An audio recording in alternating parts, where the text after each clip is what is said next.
मेरे परम स्मरणीय सतगुरुदेव, मेरे हृदय मंदिर के आराध्य संत गोपीदास साहेब के चरण कमलों में अनंत बंदगी करते हुए यहाँ उपस्थित आप सभी परमात्मा के नेमी प्रेमी भक्तों को मेरी सप्रेम साहेब बंदगी साहेब।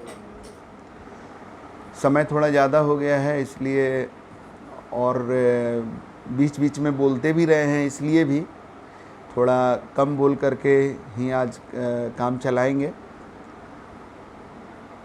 अपने गुरु की असीम कृपा से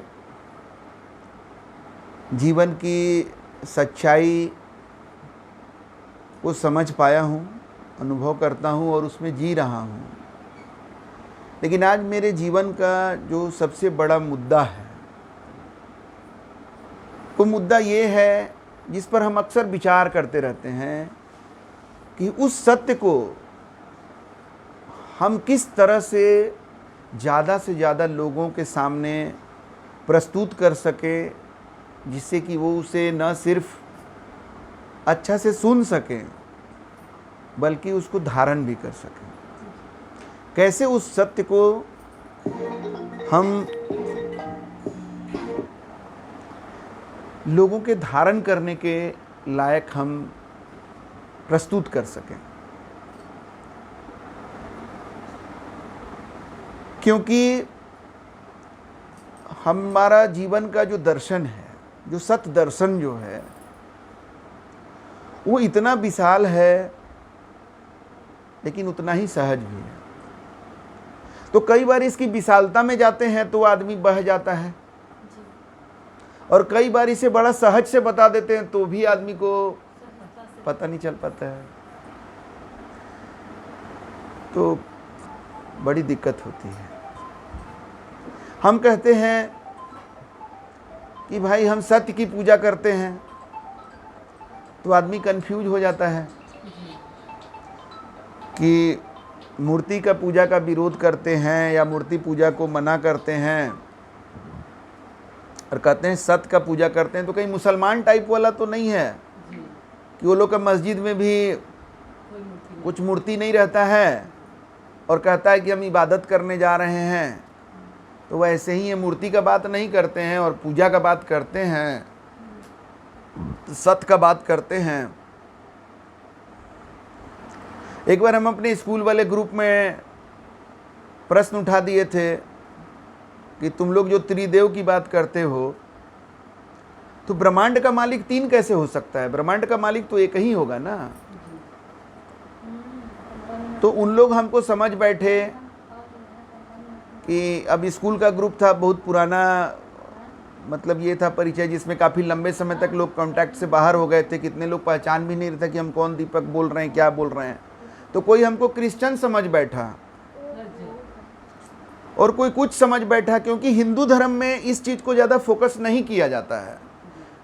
हालांकि हिंदू धर्म भी इस सत्य को स्वीकार ही नहीं करता। इस सत्य को बताया गया है हिंदू धर्म ग्रंथों में कि पूरे ब्रह्मांड के मालिक एक ही हैं, एक ही सत्य से सब कुछ निकला। ये हिंदू धर्म भी स्वीकार करता है।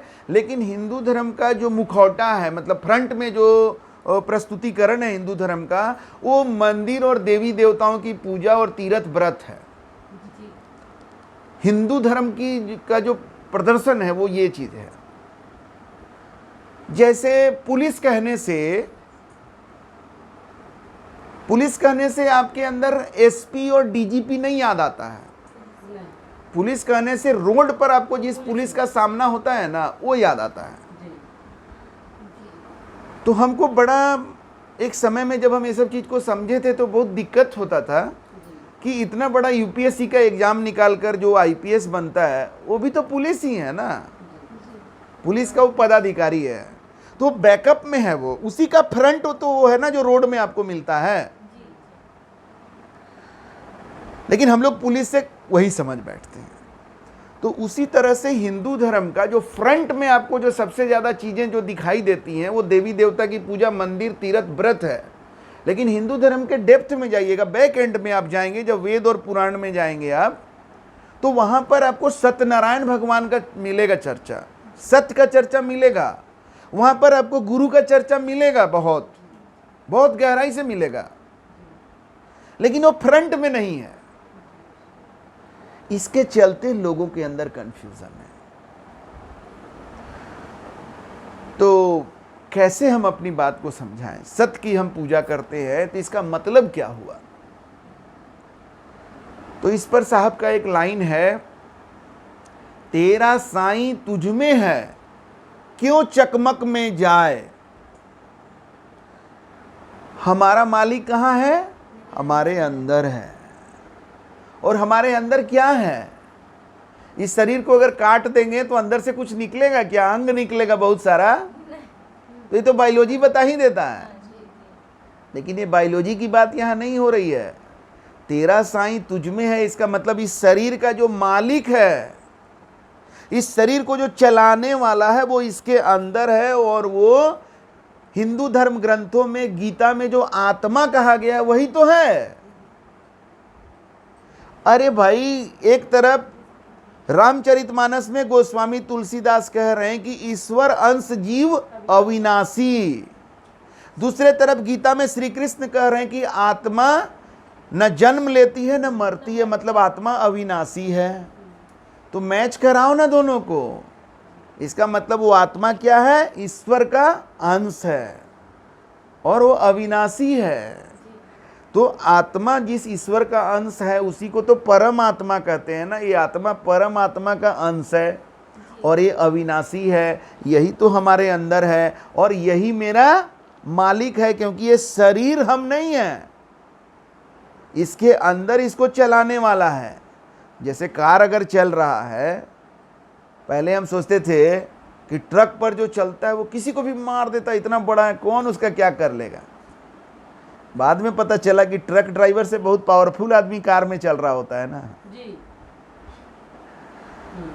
तो गाड़ी बड़ा है ट्रक, लेकिन चलाने वाले के पास कितना पावर है, चलाने वाला कितना पावरफुल है।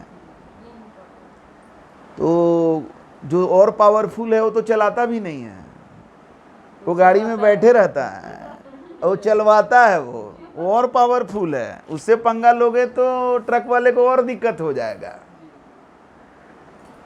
तो चकमक में नहीं जाना है। ये बाहरी जो चकमक है, एक चकमक इस शरीर का है ना, और एक चकमक बाहर में जो मंदिर मस्जिद का है। देख रहे हैं, बड़ा बड़ा विशाल मंदिर बना हुआ है, भव्य मंदिर बना हुआ है। वैसे ही मस्जिद सब बनाता, इतना बड़ा बड़ा गुंबद बना देता है। हम अपने ऑफिस से देख रहे थे कि दूर में एक मस्जिद का गुंबद दिखाई दे रहा था। तो इस तरह से भव्य भव्य मंदिर, मस्जिद, गिरजाघर एक से एक बना हुआ है। तो इस चकमक में मत जाओ, तेरा मालिक तेरे अंदर है। तो मेरा मालिक मेरे अंदर है, तो इसकी पूजा कैसे करें हम? इसकी सबसे बड़ी पूजा है उसका सुनो, यही पूजा है।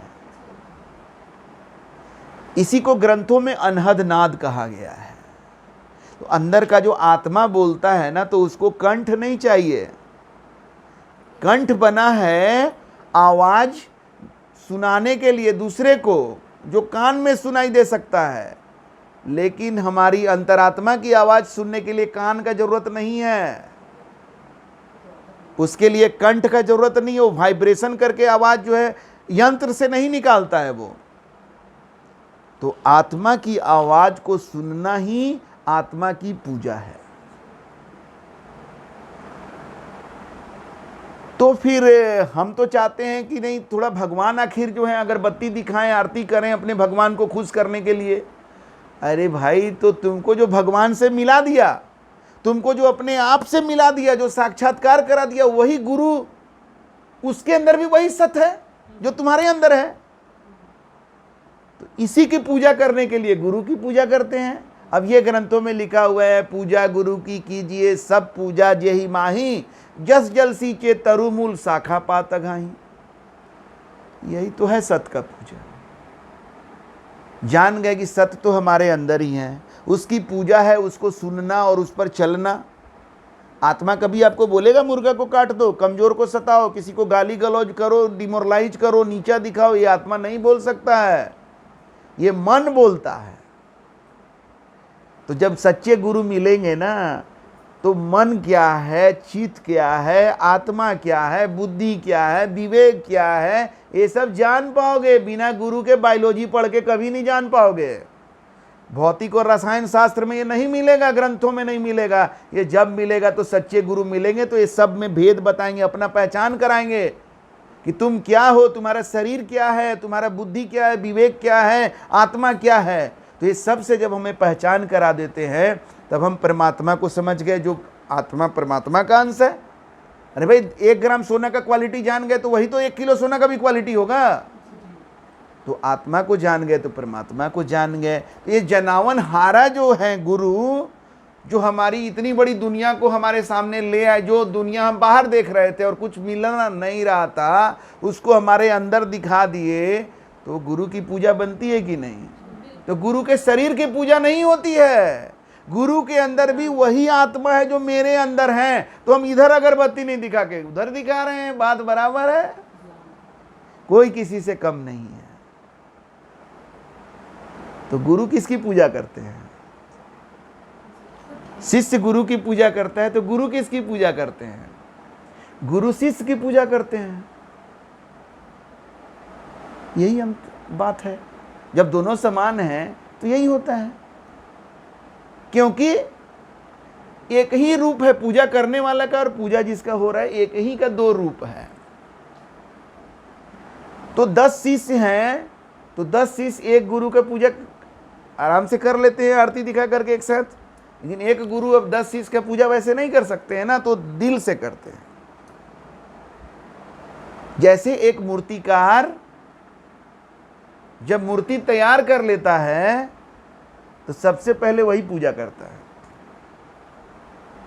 तो वैसे ही जब एक गुरु एक शिष्य को अपने लायक बना लेते हैं, तब उसका पूजा करते हैं,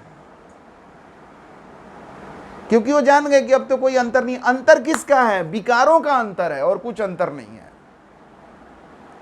तो इन सब चीजों पर पहले भी बहुत चर्चाएं हुई हैं, आगे भी होंगी। आज के लिए बस इतना ही। साहेब बंदगी साहेब।